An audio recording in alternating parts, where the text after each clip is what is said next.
పసుపు కుంకుమ తెచ్చి పరమేశుని పేరు చెప్పి నీ పాదము గంధాలతో అలంకరణ చేసేరు. నీ పాదము గంధాలతో అలంకరణ చేసేను. నీ పాదము గంధాలతో అలంకరణ చేసేను. మురిసి పరవశించగా ఓ తల్లి కోసమా బండారిని తెత్తుమే మా తల్లి కోసమా.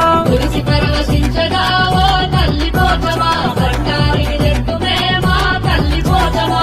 అమ్మా పోచమా శతకోటి శరణమే మా నల్ల పోచమా నిన్ను నమ్మిన దాసునే మాయమ్మ పోచమా.